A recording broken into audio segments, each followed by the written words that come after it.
Hey, peace and blessings, everybody. It's your brother Sorry back with yet another one. Um, First of all, as we always do, you know what I mean, peace to the ancestors. I mean, appreciate all their contributions, everything they taught us, everything they gave us, you know what I mean. All our family members that came before us kind of trod certain paths. All our great ancestors, our great teachers, you know what I'm saying. I always got to shout them out first. I also want to give shout out to the True and Living, man. Peace to the True and Living. Who is the True and Living?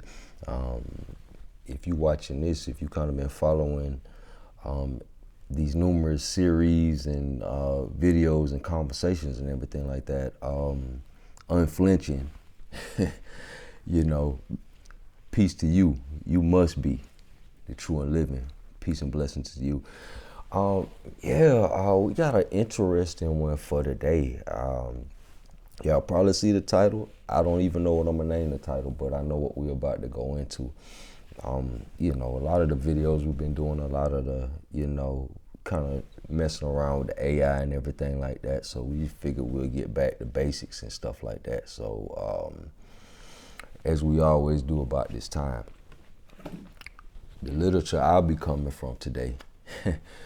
I'll be coming from this book right here. The Moorish Head, The Secret History of the Indigenous Nobility of Europe, by illustrious D. Plummer.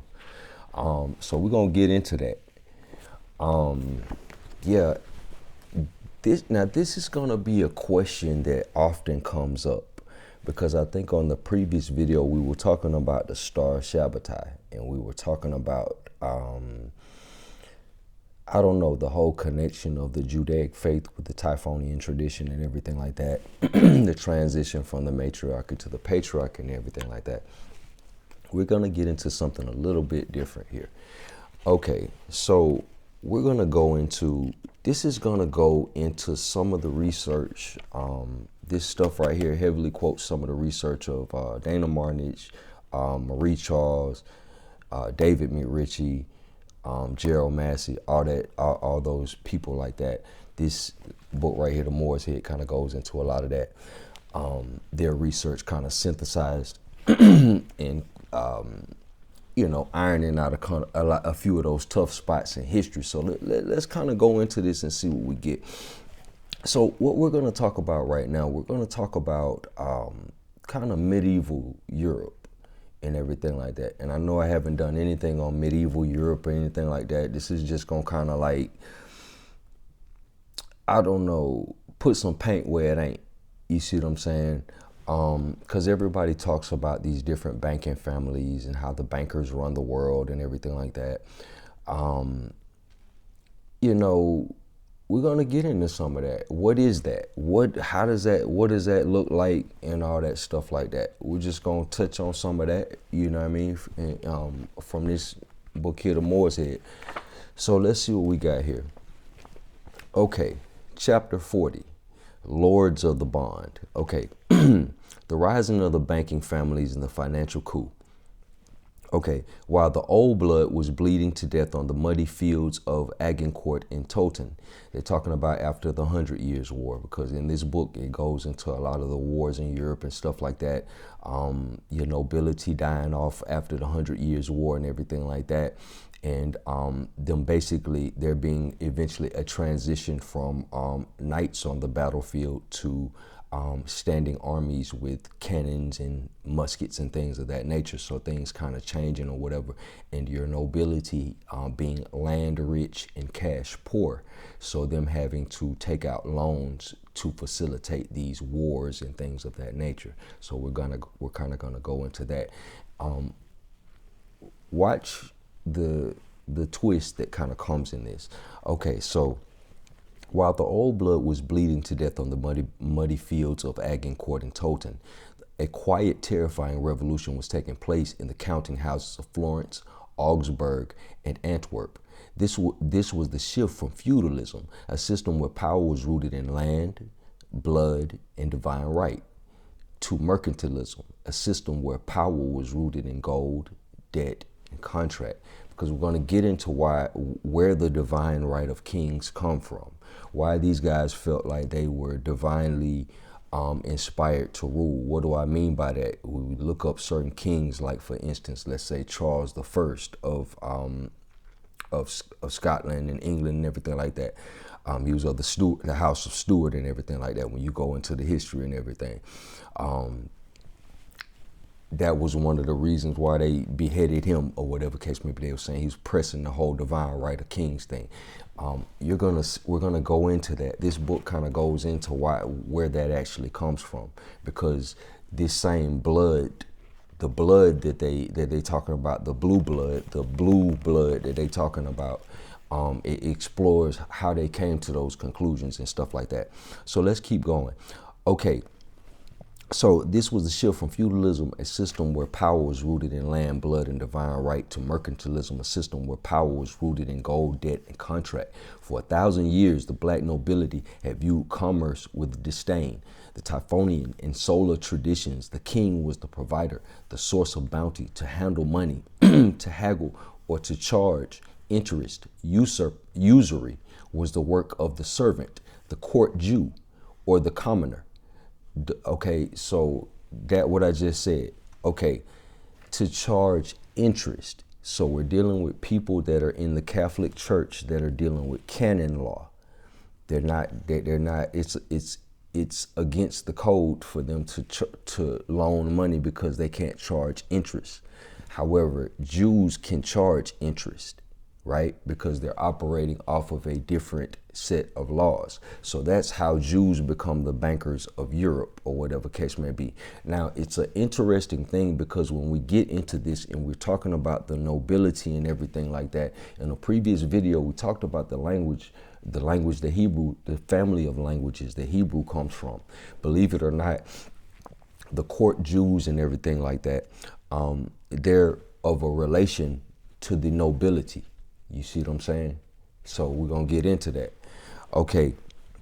For 1,000 years, the black nobility had viewed commerce with disdain. The Typhonian and solar traditions, the king was a provider, the source of bounty, to handle money, to haggle, or to charge interest. Usury was the work of the servant, the court Jew, or the commoner. The aristocracy dealt in the real, land, castles, harvest, and swords. They did not deal in the abstract, promissory notes, and credit. Okay? This arrogance was their undoing, as warfare evolved from the feudal levy, knights serving for 40 days, to the professional standing army, archers, gunners, and mercenaries requiring daily pay. The cost of statehood exploded. The divine right, what we just talked about, what we just alluded to, could not pay for cannons. The kings found themselves land rich but cash poor. They had to borrow, and the moment the king borrowed from the merchant, the hierarchy of the world was inverted. The sovereign became the debtor. The subject became the creditor. All right. So that's kind of what we're talking about. When the king, when the crowns start to get mortgaged off, because these guys had to have these wars with these different means, no longer knights and nobility to fight the wars or whatever case may be. Now they had to pay soldiers, standing armies with muskets and things of that nature, and they had land, but they had no money, so they had to borrow money from these people. Okay, the engine of debt, the 100 Years' War. The 100 Years' War, 1337 to 1453, was an incubator of the banking elite. It was the conflict so vast and protracted that it could not be sustained by feudal taxes alone. The Bardi and Peruzzi, the false start. In the early 14th century, the Florentine banking houses of Bardi and Peruzzi rose to prominence. They were part of the Guelph faction, the pro-papal Black Party of Italy. They loaned immense sums to Edward III of England, the Plantagenet king, because in the later on, when you get into the War of the Roses and everything like that, you're dealing with I think the Plantagenets are one of the factions. Or they stem from the Plantagenets. After the 100 Years' War, they go back to Britain and stuff like that, and they fight the War of the Roses. Let's see here. To finance his invasion of France, all right? However, the old order was still too strong because of the 100 Years' War. You got the Plantagenets and the Valois. Okay, so when Edward III defaulted on his loans in 1345, he simply refused to pay. He was a king. They were merchants. The Bardi and Peruzzi collapsed, plunging Europe into a financial dark age. This taught the rising financial class a valuable lesson. Never lend to a king unless you own his crown, right? The rise of the Medici, right? The Trojan horse out of the chaos, rise of the House of Medici in Florence. They represent the transition phase, a family of the old blood, and we're going to get into what the old blood is, that adopted the new methods. Origins, the name Medici, doctors, sorcerers, suggest an origin in the Apothecaries Guild. Their crest, 5 red balls, palais, on a gold shield, is esoterically linked to the pomegranates of the Moorish kingdom of Granada, or the medicinal pills of their trade. Alessandro de' Medici, as established in the introduction, because in the introduction, the author goes into the iconoclasm of paint. He goes into the painting over of the faces on a lot of the photographs and stuff like that. And he goes into all that like that in this. Alessandro de' Medici, as established in the introduction, the first Duke of Florence, Alessandro il Moro, was visibly melanated with the woolly hair and thick lips of the indigenous black nobility. This confirms that the Medicis were not white initially. They were a branch of the Afro-Asiatic stock that adapted to the new economy. The strategy, the Medicis did not rely on the favor of kings. They bought the papacy by becoming the official bankers of the Vatican. You see what I'm saying? You get the Vatican in debt. They controlled the flow of tithes from every parish in Europe. They used this leverage to marry into the royal families of France. You see what I'm saying? Catherine and Marie de' Medici. They were the first black Guelph family to realize that gold was more powerful than the sword.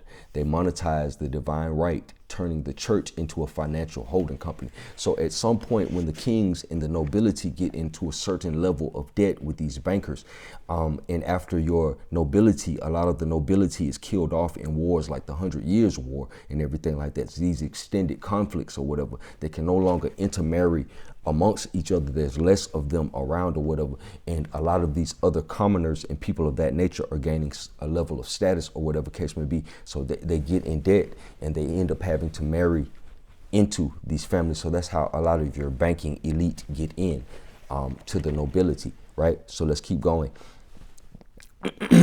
Let's see here. The strategy, the Medicis did not rely on the favor of kings. Okay, let's see here. Okay, so let's get into this real quick. Okay, because remember on a previous video, we talked about how Hebrew is related to Ashuric. Ashuric comes from Soretic. Soretic comes from Garrett. You have the whole language tree or whatever, but ultimately all these languages come out of the Afro-Asiatic language family or whatever. Hebrew and Arabic are cousin languages or whatever, and you can tell where a people come from based on the language that they speak. So we're going to get into the difference between, and we're talking about banking, how the bankers infiltrated, and how we get to this place in the world now today where we talk about, man, the bankers run the world and all this stuff like that, how we even get there. Okay, so we're going to get into the Sephardic versus the Ashkenazi divide. Okay, to understand the banking landscape, one must distinguish between the two primary Jewish banking traditions, which in the black nobility framework corresponds to two different racial spiritual lineages, right? The Sephardic families, right? The Judah nobility. Because in the way it unfolds, the Sepharad, they felt superior to the other Jewish people and everything like that. As it pertains to that, you'll see as we start discussing this, they started off giving loans to high-profile people, royalty and everything like that, whereas your Ashkenazis did not start off like that. They were still in the banking business, but they started off at a lower level than the Sepharad did, or whatever, because your Ashkenazis end up converting. So when we talk about the Sephardic or whatever in the beginning, or whatever case may be, these are the same people that's related to your Moors. We're still talking about the Moorish nobility, because we already talked about where Hebrew comes from. So we're not going to entertain no juvenile conversations. And it's also a massive slave trade coming out of the Black Sea region. That's the Caucasus Mountains are not in Europe. The Caucasus Mountains are on the Eurasian steppe. So that's what the Black Sea, that's where this slave trade is coming out of and stuff like that, or whatever. So the Sepharad, in their inception, these are these people who speak this Afro-Asiatic language family. You see what I'm saying? So, okay, the Sephardic versus the Ashkenazi divide. To understand the banking landscape, one must distinguish between the two primary Jewish banking traditions, which in the Black nobility framework corresponds to two different racial and spiritual lineages. The Sephardic families, the Judah nobility, the Sephardim, Jews of Spain and Portugal, because the book also goes into how they got to Spain, you see what I'm saying, and the settlements that they set up, just different stuff like that, or whatever. I'm kind of dipping in and out, but it talks about how they got there as well. We're the descendants of the Judah tribe, the Afro-Asiatic shepherd kings who had migrated to Iberia. They were the aristocratic bankers style. They functioned as court Jews, Hofjuden, or the royal treasurers, like Isaac Aberbanel. They dressed like the nobility, spoke the languages of the court, and often married into the noble families. The House of Mendes. The archetype is the House of Mendes, later Nasi. Donna Gracia Mendes Nasi, known as the Dame, she controlled a massive spice and banking empire from Lisbon to Constantinople. Joseph Nasi, her nephew, who became the Duke of Naxos. Let's see here. The goal. Sephardic bankers lent money to preserve the system. They were part of the Black nobility structure. They funded, because it's often said that the Moors installed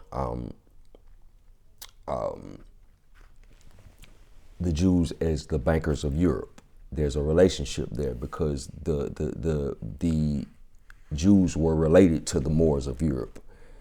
Case in point, like how we always go back to the language. They speak cousin languages. Even when we get into the Islamic Moors, they're speaking Arabic, or whatever case may be, and these people have Hebrew lineage, or whatever case may be. So they speak cousin languages. So genetically, they're cousins as well. So that's the thing. Let's see, they were part of the Black nobility structure. They funded the voyages of discovery of Vasco da Gama, Columbus, to find new lands for their people, because they foresaw the Inquisition coming. Their banking was Saturnine, conservative, dynastic, and focused on maintaining the old blood against the rising Gothic powers. Okay, so that's the Sepharad, and it goes into, there's other parts in the book that kind of go into where they come from and how they got to Europe and everything like that. Okay, so the Ashkenazi families, the Khazarian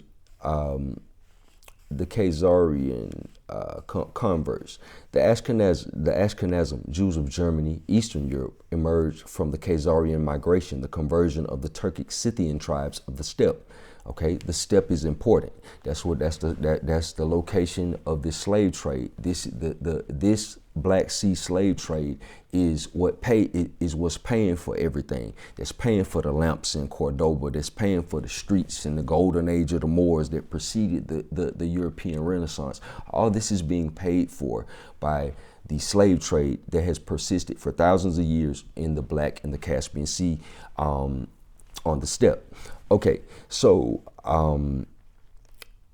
they were, and this is not to glorify none of that. This is just, we just having a conversation, because it's just, Black and white people, we have slavery in common. But if you understand the history. So they were excluded from the courtly circles Initially, they operated as moneylenders to lower nobility and the merchant class. The goal, unlike the Sepharad, who wanted to preserve the feudal order, the Ashkenazi bankers, who would eventually produce the Rothschilds, had no loyalty to the black nobility. Their goal was disruption. They used debt to break the feudal bonds, foreclose on the estates of the ancient families, and empower the Saxon commoners and merchants. They represented the new money that would eventually swallow the old. Okay. Let's see here. We'll go into this. The Germanic rise, the Fuggers and the Welsers, while the Medicis dominated the south, a new banking power rose in the north, the German banking families of Augsburg. These were not Jews, they were Swabian, Saxon Germanic commoners who rose through the textile guilds. They represent the first successful Saxon challenge to the economic supremacy of the black nobility. Jacob Fugger, the rich, the kingmaker. Fugger was the son of a master weaver. He had no divine blood. He had, or what we call in that, based on what they call in the divine right of kings and all that, had a ledger, the copper monopoly. He cornered the market on the copper and silver mines of Tyrol and Hungary. This gave him control over the raw material of money, minting, and war, bronze, cannons. The election of 1519, this was a turning point. The Holy Roman Emperor Maximilian had died. The throne was elected. The candidate was Francis I of France, representing the Valois black nobility, and the Charles V, the Habsburg. Because the 100 Years' War, that's the Valois and the Plantagenets.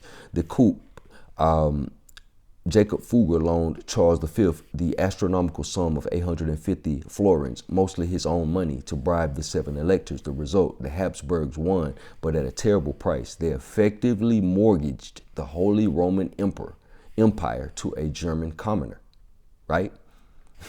The implications, Charles V, the most powerful monarch on earth, admitted to Fugger, it is well known that without me, your majesty might not have acquired the imperial crown. The divine right has been purchased. The divine right of kings has been purchased because the bankers would get them in debt. So this person would be the king on paper, but the banker owns everything because he's indebted. That's why when we talk about, let's say like Venezuela, the origin of Venezuela, Little Venice, it was given to some bankers because the king owed them some money. You see what I'm saying? Okay, so the Welsers, the lords of Venezuela, we'll go into that.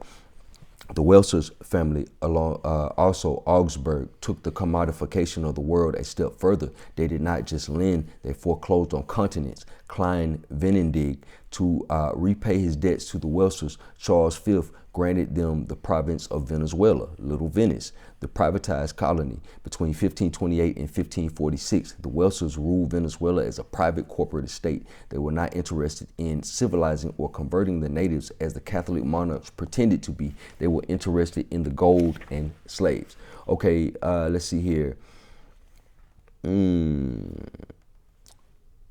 Okay. Let's go back. Matter of fact, we'll finish this out. The precursor, this was the prototype for the Dutch and British East India companies. It was the shift from imperial colonialism, state church run, to corporate capitalism, banker run, right? So this is the transition from the church. The church and the crown are being assumed by these bankers or what have you, because the crown is in so much debt. The church is getting in debt. In this age of exploration, this age of standing armies, all this stuff like that, this shift that's taking place or whatever case may be. Okay, the engine of flesh, banking, and the slave trade. Okay, so let's go back a little bit, right? So let's kind of let's talk about this. Let's see here, this slave trade a little bit. Boom. Okay, so we're gonna go back to the Khazar thing, because the Ashkenazi descend from the Khazars. So we're gonna kind of go back into this a little bit. Okay, so chapter 27, the gatekeepers of the steppe. Because remember, we're talking about the steppe is where this massive slave trade, this massive, long, enduring slave trade took place. Okay, so the Khazar conversion, the Radhanite network, and the toll of blood. Because when we talk about Troy, like the Trojan War, this book talks about that as well. We talk about Troy and the Trojan War. The Trojan War had nothing to do with Helen of Troy. The Trojan War was on the Dardanelles. I'm probably saying it wrong, mispronouncing it at least. The Dardanelles River, or whatever case may be. The Dardanelles River is the entranceway into the steppe, to the Black Sea region, where they harvested the steppe. You see what I'm saying? For slave purposes and everything like that. Okay, so Troy is an Egyptian outpost. How do we know that? Because Priam, Memnon, the king of Ethiopia, is King Priam's nephew. So the king of Ethiopia, black as night, his father and Memnon are brothers. You see what I'm saying? All of them are coming from the seed of Dardanus, and Dardanus is who the Dardanelles River is named after, right? So when we talk about Troy, Troy is a slave outpost. That's what paid for the walls of Troy. Because we got to understand, I know in the modern time, we look at all this stuff or whatever, and we look at all the wonders of the ancient world, but somebody had to pay for that. And slavery is how they paid for it. I mean, just to keep it 100, just to keep it a buck. And this ain't to demean nobody. We just keeping it a buck because we've been taught. I grew up watching Roots, and I grew up watching, you know what I'm saying? Y'all done made a million slave movies. Roots, Queen, 12 Years a Slave, Amistad. I done seen a million slave movies, so I'm sure, you know, we can discuss this, you know what I'm saying, for 5 minutes. You know what I'm saying?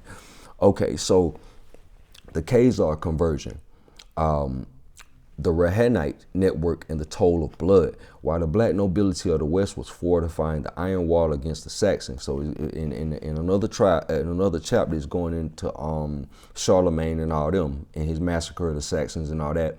And the caliphs of the South were building the golden age of Islam or whatever. A third power rose in the East that would fundamentally alter the genetic and economic landscape of the world. This was the Khazar Khaganate. The Khazar Khaganate, you know, so I want to make sure I say that right. Situated at the strategic crossroad between the Black Sea and the Caspian Sea, right? The steppe near the Caucasus Mountains, right? The Khazars were the toll collectors of the Silk Road, but in the archives of the black nobility, they were identified as something far more specific. They were the gatekeepers of the white gold. They were the industrial managers of the slave trade who facilitated the harvest of the steppe populations of the North to feed the insatiable appetite of the melanated South, because these people were putting them to work. You see what I'm saying? Because building all these wonders of the ancient world that we like to talk about. Okay, somebody had to pay for it. Okay, the 13th tribe, origins, and the Turco-Mongol root. Who were the Khazars? Mainstream history identifies them as a semi-nomadic Turkic people. In the ethnological framework of Dana Marnich and the Black Nobility thesis, they represent the Scythian Gog lineage, the tribes of the steppe who had not yet been civilized by the Afroasiatic South. They originated from the Ashina clan of the Western Turkic Khaganate, unlike the Black Scythians, the royal Saka, because you're going to get into, when you get into the ancient world, you get into all these hierarchical caste system type situations. One of the most notable is going to be your patricians and your plebeians in Rome. But just to kind of like, and we'll probably do a whole nother video on that. When we talk about Rome or whatever, you have a massive slave population and a small population of nobles. Okay, Rome is I know we talk about a lot about the Romulus and Remus thing, but that's just a misnomer, because Rome is a Etruscan city that revolted. They adopted the idea of two twins found in the city.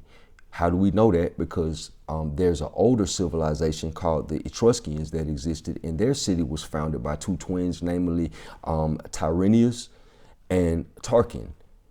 The Tyrrhenian Sea is named after Tyrrhenius, and Tarquinia is named after Tarquin. So we know that's your Romulus and Remus, and your Etruscans, not an exile, but somebody fleeing the fall of Troy, Aenus from the seed of Dardanus. Memnon, again, is somebody else from the seed of Dardanus. He comes down and he mixes in with the Etruscans, and he supposedly founds Rome and everything like that. But that's how you get your, that's the connection between Troy and the Etruscans. Again, Troy is a Egyptian slave outpost, and we're talking about, as, like we kind of like seeing the connection between that. I mean, you can Google Etruscans and you can see kind of what Etruscans look like.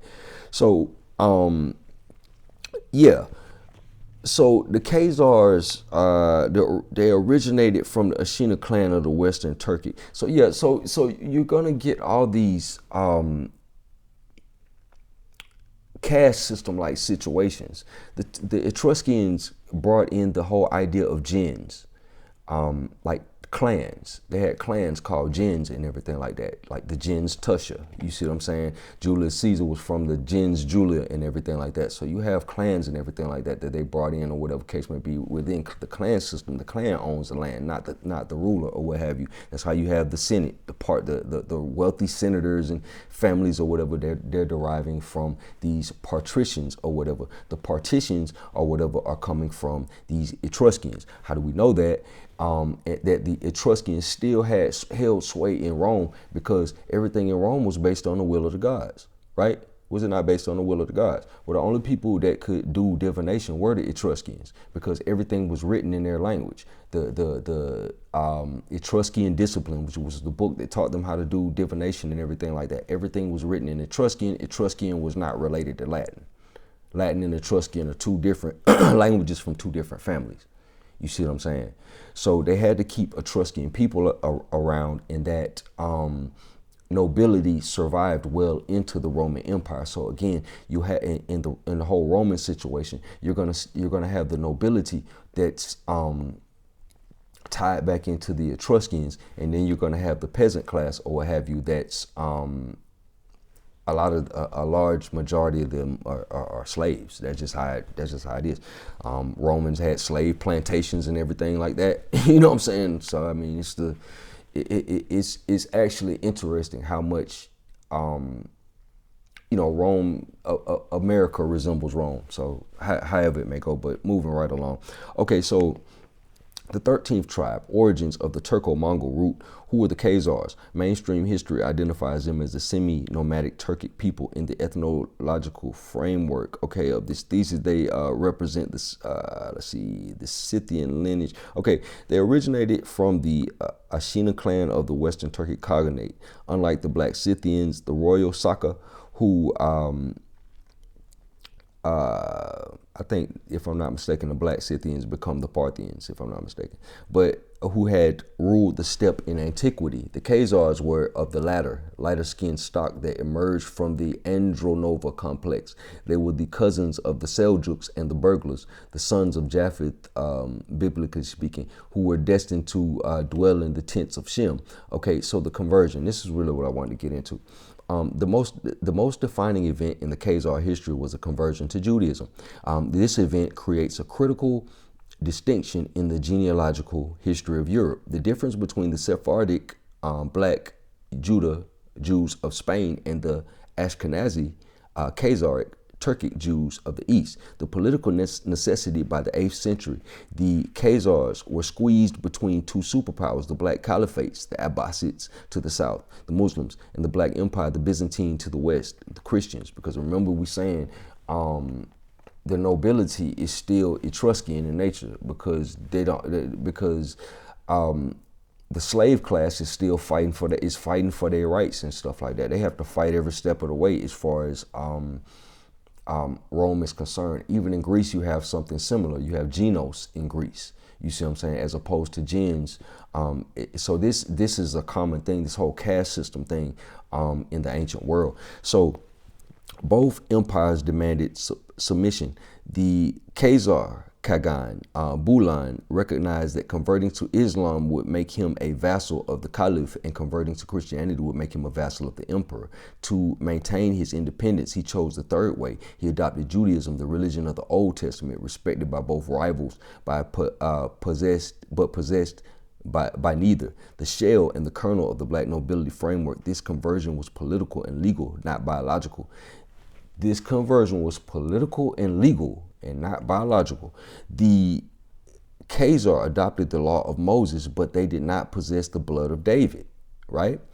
They became the synagogue of, mentioned in the apocalyptic literature. Let's see here. This distinction is vital for understanding the later conflict in Europe. The black Jews, Sephardim, were the aristocracy of blood. The Khazar Jews, Ashkenazi, were the aristocracy of money, rising through the trade networks they controlled, right? All right. Let's see, the engine of the slave trade. Because as we keep getting into this, the slave trade is going to flip. The slave trade is going to flip because it's going to come a time where you can no longer access Crimea. When the Russian empire rises, Peter the Great, Catherine the Great, they no longer have access to Crimea like that. They no longer have access to the Black Sea region. So, and you have a lot of papal bulls that come down or what have you after the fall of Granada. Diversis is one, if I'm not mistaken. A lot of those come out, and basically it makes it so that you can place the Moors can be put in servitude and everything like that. In the Dred Scott case, it says that no white man has no black man has rights that a white man is bound to respect. That's in the Dred Scott case.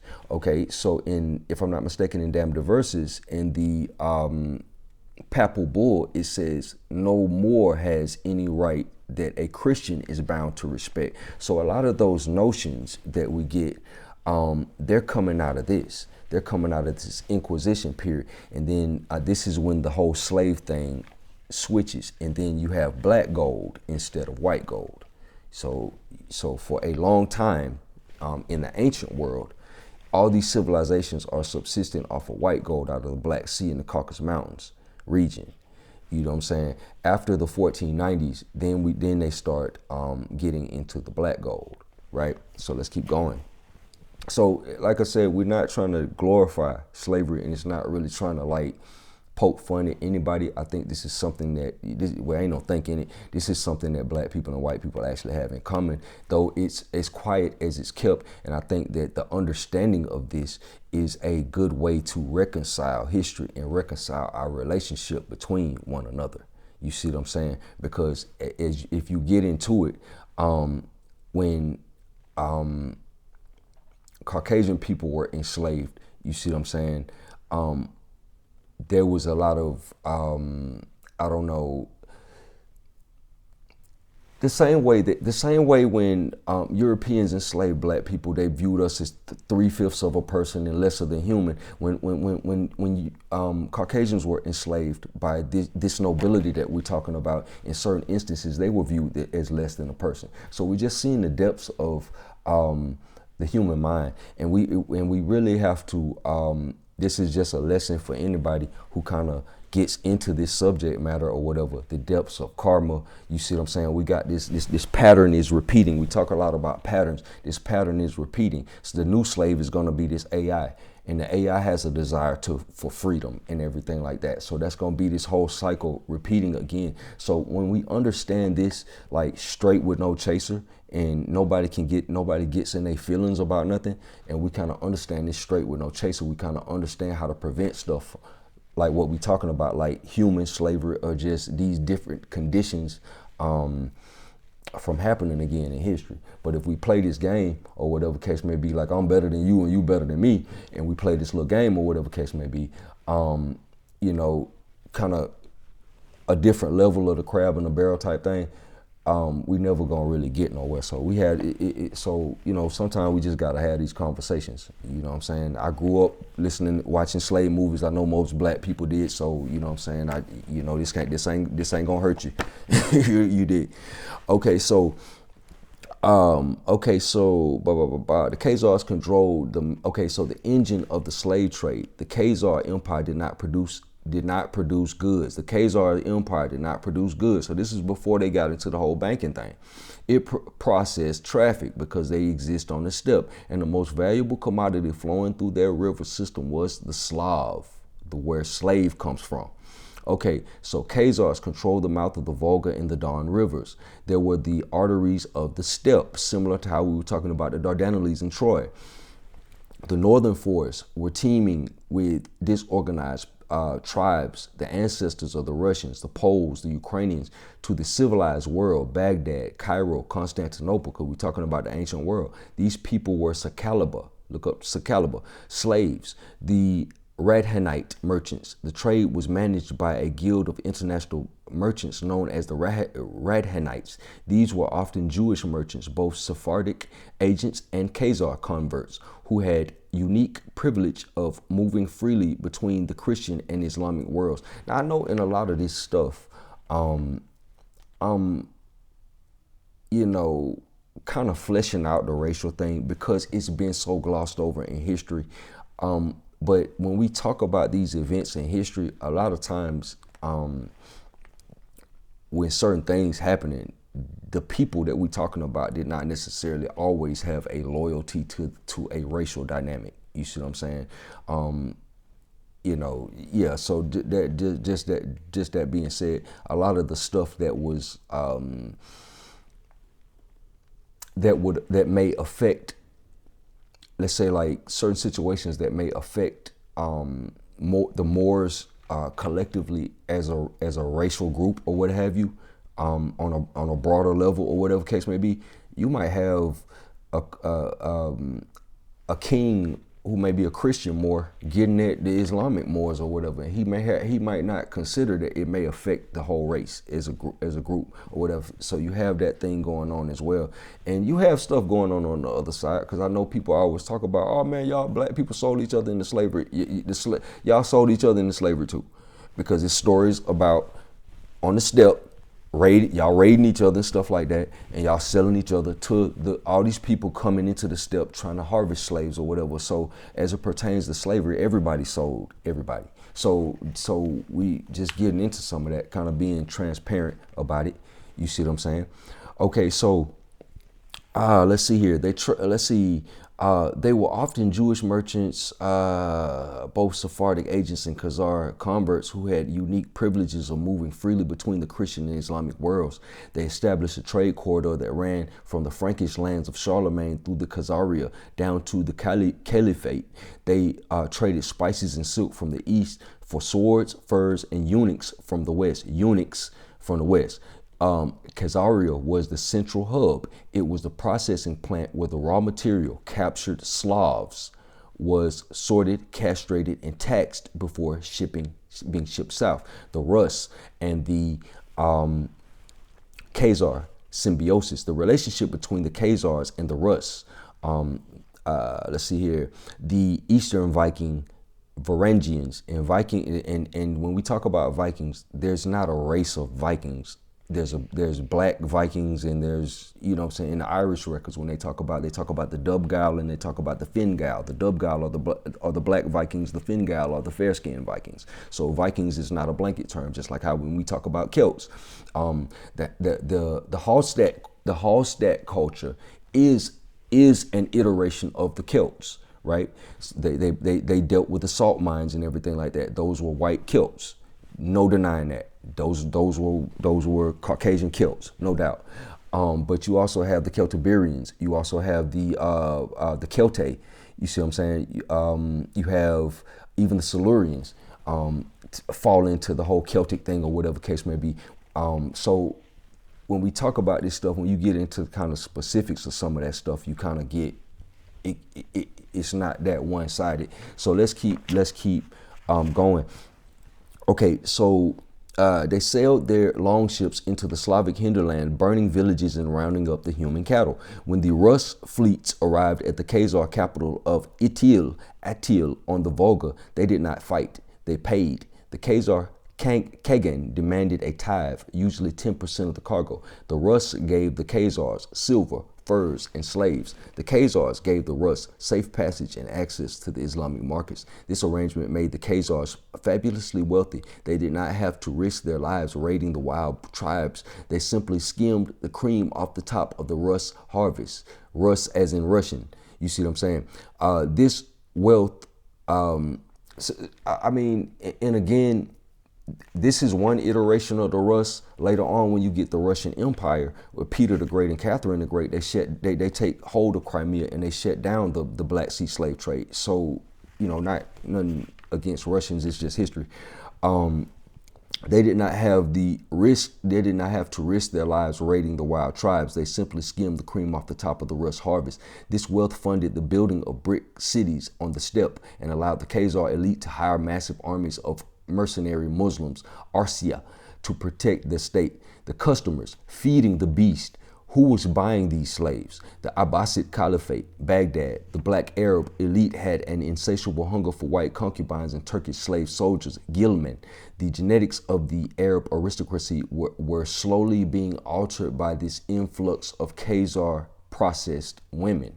So you have these slaves from the Black Sea region being shipped to Baghdad and all these places in the so-called Middle East. Like I said, that term didn't start being used to the 1900 AD.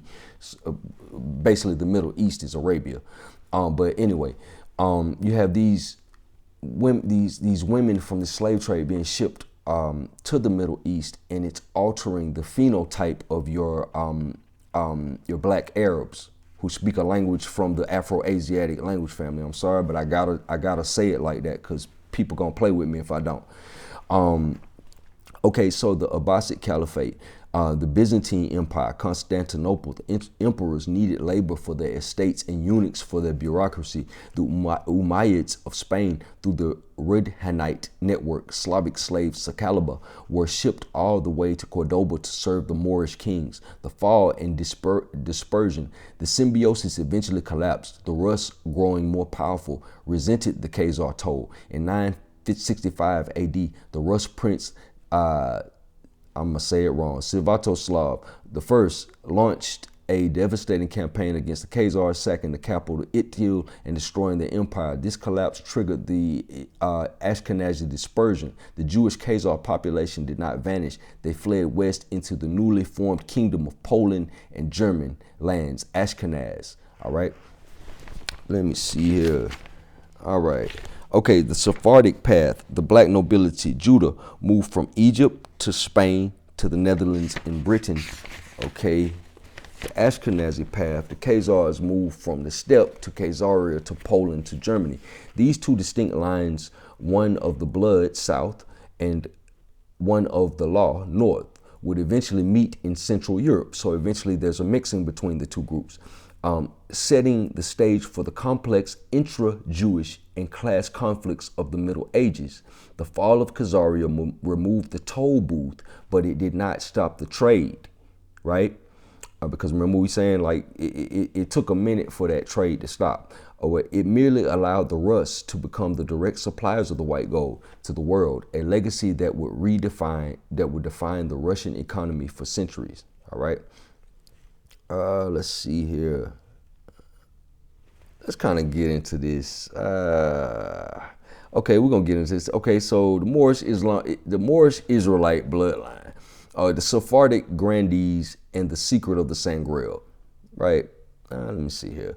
To navigate the labyrinth of the European nobility, one must possess the correct key. That key is to identify the identity of the Moor. In modern parlance, Moor is a religious term synonymous with Muslim, but in the archives of the black nobility and in the etymological framework, specifically laid down, shout out to these ladies, laid down by Daniel Marnish and Marie Charles. I quote them constantly because, man, they laid down something for real. Moor is a racial and tribal distinction. Moor is a racial and tribal distinction, right? It is the code name for the Israelite diaspora. So you go into like Dana Marnish's work. She breaks down Moors and what tribes they relate to in Africa and the patriarchs that they say they're related to. And this bleeds into this whole European thing. Okay, so the claim of the Holy Roman Emperors, the French monarchs, and the Sephardic grandees to be of the house of David, right? The claim of the Holy Roman Emperors, because what we're talking about when we get into this, at some point, you're talking about not just Frankish people, the Franks or whatever the case may be. You're talking about the Sicambri, and they're not the regular Franks. We're talking about this caste system again. You see what I'm saying?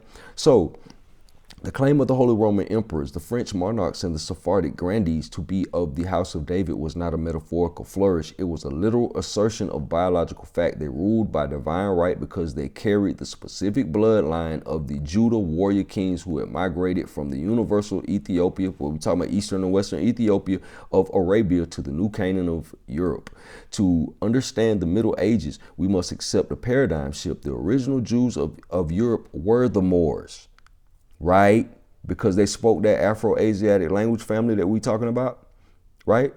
Okay, and the original Moors were Hebrews. They were, because when Dana Marnich breaks down the tribes that the Moors say they're related to and the patriarchs and the people that they say they're related to, they go back to biblical patriarchs and people like that. Not nothing I want it to be or nothing I'm making up. I'm not trying to be ultra Afrocentric. This is just how the cards played. This is just how the cards fell. Okay, the etymology of the Moor, race, not religion, the confusion of history lies in the confusion of terms.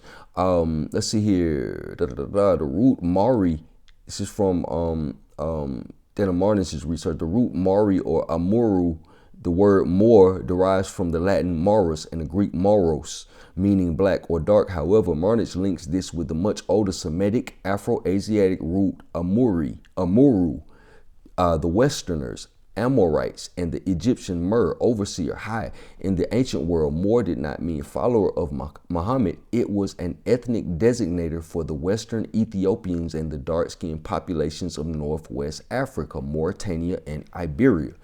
Okay, the tribal distinction.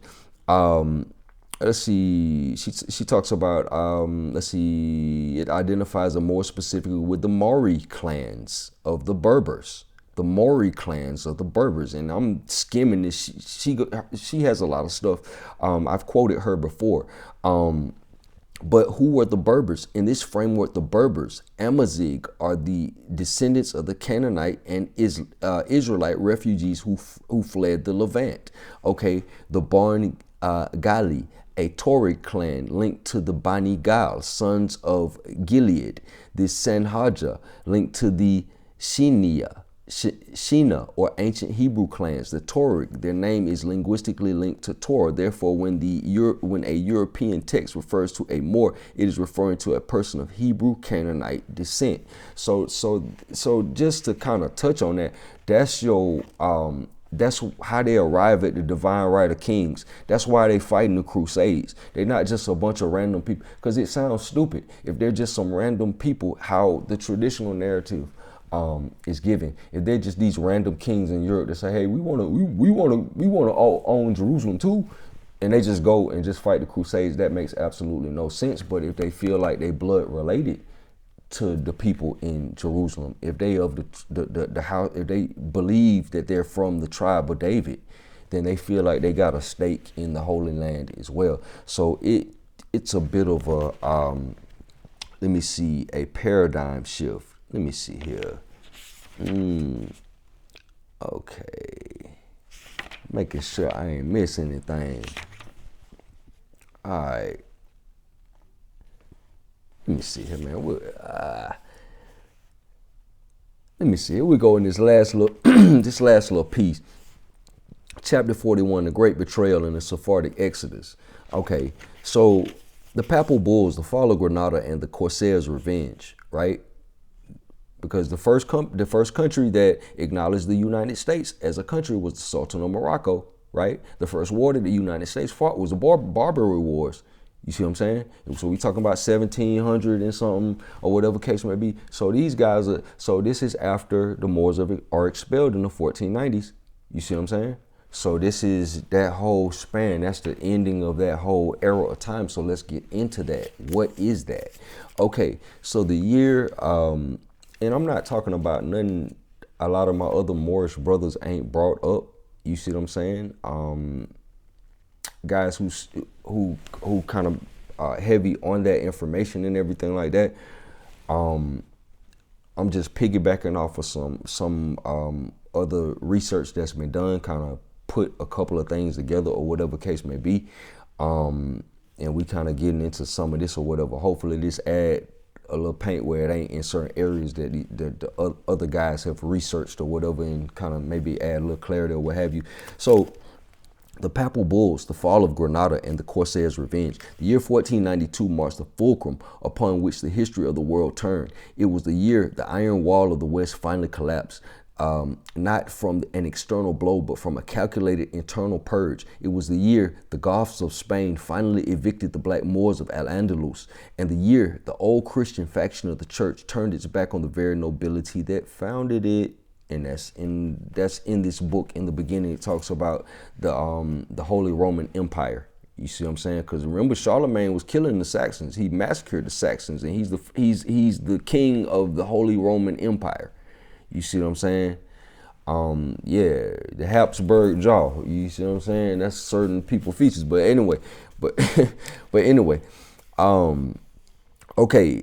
Let's see here. Finally evicted the Black Moors of Al-Andalus, Moorish Spain, and the year of the old Christian faction of the church turned its back on the very nobility that had founded it.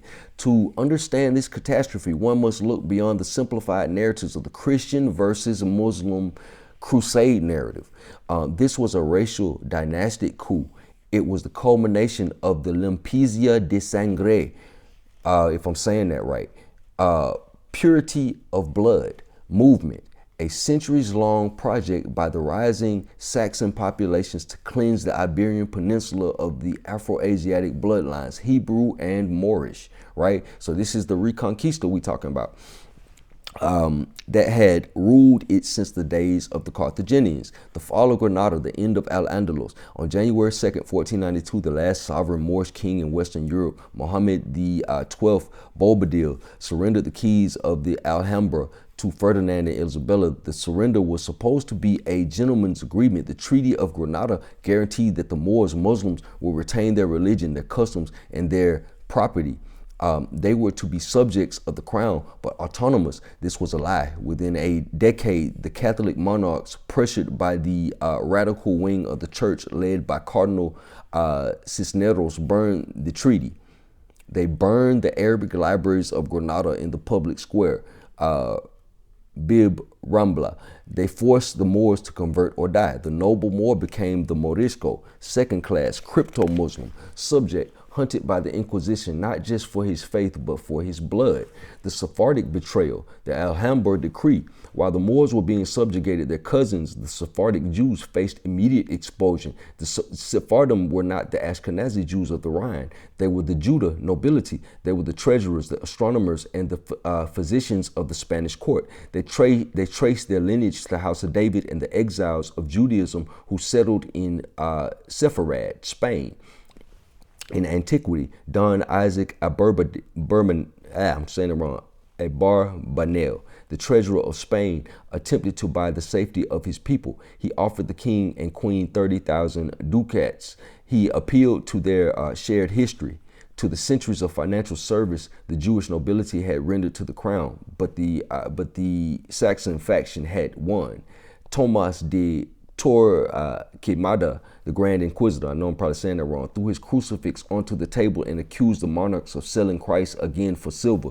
The Alhambra decree was signed. The Jews had 4 months to leave. They could take no gold or silver. This was the exodus of the aristocracy, the intellectual and financial elite of Spain. Hundreds of thousands of people walked to the ports. They took the Saturnine wisdom of the Kabbalah and the maps of the Templars with them, leaving Spain to descend into fanaticism that would eventually bankrupt it. All right. The treason of the church, the papal bulls, right? We're going to get into some of the papal bulls because see what the relevance of what we reading 1492. This is the finalization. I have to go in and find the portion where Crimea and the steppe becomes off limits, but it's like 1500 and something or whatever, and as well as Catherine the Great and all them, they take over Crimea, and that stops the white gold, that stops the flow of slaves from the steppe, and then they have to access the black gold at that point. Let me see here. treason of the church, the papal bulls. How did this happen? How did the black nobility of Portugal and Spain allow their own cousins, the Jews and the allies, the Moors, to be destroyed? The answer lies in the Vatican. The church, once the vehicle of the black nobility, founded by African fathers like Augustine and Cyprian, had been co-opted. By the mid-15th century, the papacy was using paper law to dismantle the blood law of the indigenous nobility. The betrayal was codified in a series of papal bulls that reclassified the melanated person from a noble to a slave, right? Dum Diversis, 1452, the license to enslave issued by Pope Nicholas V. This bull is the legal smoking gun for the transatlantic slave trade, written 1 year before the fall of Constantinople. It was a desperate geopolitical maneuver. Nicholas V was terrified of the Ottoman Turks. To secure the military support of the Portuguese king Alfonso V, the Pope granted him a terrifying power. We grant you full and free power through the apostolic authority to invade, conquer, fight, subjugate the Circassian the Muslim and pagans, and to reduce their persons to perpetual servitude. The black nobility, king of Portugal, accepted this because he thought it applied to his enemies, the Islamic Moors of Morocco. He did not foresee that the white merchant class would use this document to enslave all Africans, including the Christian kings of the Congo, who were his allies. Romanus Pontifex, 1455, the monopoly of theft, also issued by Nicholas V. The bull expanded the previous one, granting Portugal a holy monopoly on trade in Africa. It framed the enslavement of Africans as a crusade. It monetized the Hamitic curse, turning the bodies of the black nobility subject into a currency required to pay the Germanic and Italian bankers who now owned the debts of the crown. Right? Enter Cetera, 1493, the division of the world issued by Pope Alexander VI. Rodrigo Borgia. The Borgias were of the old blood, Moorish Aragonese origins, but Rodrigo was the ultimate pragmatist. To prevent a war between Spain and Portugal, he drew a line down the Atlantic Ocean. He gave the West Americas to Spain and the East Africa, Brazil to Portugal.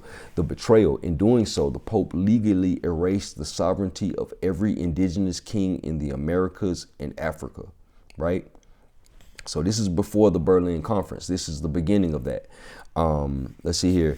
He declared that their lands belonged to the European crowns of divine right. They stripped the indigenous black nobility of the New World, the Washita, the Maya, the Inca, of their titles before a single Spanish boot hit the ground. The diaspora, the flight to the New Canaan, dispossessed by the church and the crown, the Sephardic and Moorish exiles, they did not vanish. They moved their headquarters. The Netherlands, they funded the Dutch Empire. The Sephardic communities of Amsterdam became the new Jerusalem of finance. The Ottoman Empire, Sultan Bayezid II welcomed the Jews, mocking the Spanish king for impoverishing his own kingdom to enrich the Turks. The Americas, thousands of new Christians, crypto Jews, fled to Brazil and the Caribbean. They viewed the Americas not as a discovery, but as a refuge, a new Canaan where they could rebuild the temple away from the Inquisition. They established the first sugar mills, engenhos, transferring the wealth generation capability of the black nobility to the tropics, the rise of the corsairs. So that's talked about a little bit further, because this is the introduction of slavery comes out of this. You know what I'm saying? We talk about the Portuguese and all that. So, that it gets into that whole little thing. I think it's a chapter called The New Canaan, and it talks about Brazil and everything like that, and the relationship between the kingdom of the Congo and then the betrayal of the kingdom of the Congo and all that like that. But okay, the rise of the corsairs, all right? The war for revenge. Those who did not flee to the Americas fled to North Africa. There, they did not sit idly. They launched a 300-year war, because remember we saying from the 1490s, that's like, let's round that off to 1500 to 1776. That's the first war that we fought, the Barbary War after the Revolution and stuff like that. So let's round that off to 1800. So from 1500, circa 1500 to circa 1800, which is 300 years, this was going on, or whatever case may be. The rise of the Corsairs, the war for revenge. Those who did not flee to America fled to North Africa. There they did not sit idly. They launched a 300-year war of revenge against the Christian powers of Europe. These were the Barbary Corsairs. Mainstream history calls them pirates. Hell, Vikings were pirates. You see what I'm saying? In this framework, they were the exiled navy of the black nobility. All these guys because they created the nautical schools. They taught everybody else how to sail and everything like that. So you take all these ex-military people and stuff like that, or all these people with all this experience and stuff like that, and they get exiled. Yeah, a lot of them are gonna probably hit the seas and become privateers, so-called. So the Barbossa brothers, they were not common criminals. They were admirals. The Barbossa brothers were admirals. They allied with the Ottoman Empire to terrorize the coasts of Italy and Spain. They specifically targeted the Catholic populations that had expelled them. They raided the coast of Cornwall, Ireland, and even Iceland, capturing white slaves to sell in the markets of Algiers. The message, this was the payback. For every Moor enslaved by the Portuguese under Dom de Versis, the Corsairs enslaved a European Christian. It was a brutal, kinetic response to betrayal of 1492, proving that the black nobility, though exiled, still possessed the power to bleed Europe. Okay, so yeah, that's just some of the stuff that's coming out of this book, The Moor's Head: The Secret History of the black nobility in Europe. So that's kind of going into that. Just trying to touch on that, kind of going into why when we talk about, oh man, the bankers run everything, and man, everything's credit, and you know what I'm saying, man, it's debt, slavery, and all this stuff like that. Where did that, how did we even get to that? Okay, you see what I'm saying? We kind of went over why are Jewish people associated with banking. Let's say like some of the more notable names, let's say like the Rothschilds, just that's a name that pops up out of everybody's mouth or whatever case may be. Well, how did that even come about or whatever case may be? Well, that's how that came about. Catholics couldn't deal with usury and everything like that, so the Jews were the money changers and everything like that. They dealt with a different set of laws and everything like that. And the original ones were the Sephardic ones, and then you have the Ashkenazi to convert or whatever. They go from dealing with the slave trade, you see what I'm saying, to dealing, loaning money and everything like that, and ultimately kind of like assuming the debts and facilitating the debts of the crowns and everything like that. So eventually you basically have people who have crowns or titles of nobility just on paper, but they own everything that they own or what have you has been mortgaged off to the bankers. Okay, and this also talked about, we also kind of went over how we transitioned slavery, because black people and white people, we both have slavery in common. So you have the slavery in the Black Sea region, the Black and the Caspian Sea region, that fueled and paid for everything in the ancient world for thousands of years. And then there's this transition that takes place, or what have you, when the Black Sea slave trade is shut down, the Russian Empire forms. They take hold of Crimea. They cut off the steppe, or whatever case may be. Then you have these papal bulls that come out, or whatever, exiling the Moors and everything like that. Then you have the black gold as opposed to the white gold, or what have you. So I know it's a lot of emphasis on certain touchy subjects, not trying to, be offensive to anybody or whatever, but it's just history, kind of how this stuff unfolds. It's just kind of, I know, maybe a lesson in karma, maybe a understanding in humility for some of us, just different things or what have you. And hopefully these type of conversations can contribute to, us coming together as humanity, kind of not repeating certain things or whatever the case may be, because again, we got this pattern repeating again in the form of artificial intelligence and everything like that, the new slave. You see what I'm saying? We're kind of getting out of enslaving people in a certain like blatantly. I mean, you still got a prison system and things like that, debt slavery and things like that. But it's kind of transitioning into this AI robot type slave. So every time that this happens, like when you go into this book, every time that you have a small nobility that's attempting to control a large slave population, similar to like in Rome, the slaves revolt. You see what I'm saying? We can use Haiti for example. The history of the nation of Haiti and everything like that. That's the most successful slave revolt in history, or whatever case may be. But anytime you have a small nobility trying to manage a large slave population, in a lot of cases, you have slave revolts similar to the patricians and the plebeians in Rome and everything like that. But just touching on that, so we can kind of process that in our minds, kind of, I don't know, think of ways in which we do things so these things don't happen again. Nobody has to deal with these certain circumstances and everything like that. We can kind of make decisions and kind of deal with each other in a certain way so things like this don't happen. You see what I'm saying? Yeah, because these aren't exactly, a lot of these things that we talk about, these ain't exactly like glory moments in history or what have you, but it's necessary to talk about them with a mature mind or what have you. Not nobody getting in their feelings, but with a mature mind to kind of like, I don't know, reconcile some of this stuff and make sure certain things don't happen again, and we can have ensure a brighter future. I'm saying that I know we got Pluto and Aquarius on the astrology tip, so we got like over a decade of turmoil and turbulence, but at the end of the day, we gonna work it out. But appreciate y'all for checking me out on this one. I ran a little bit longer than what I anticipated, but I hope y'all enjoyed. Yeah, all this stuff is coming out of this Moorish Head, Secret History of the Indigenous Nobility in Europe. Appreciate y'all for rocking with me for an hour and 10 minutes. Yeah, I mean, peace and blessings. Catch y'all on the next one. Peace.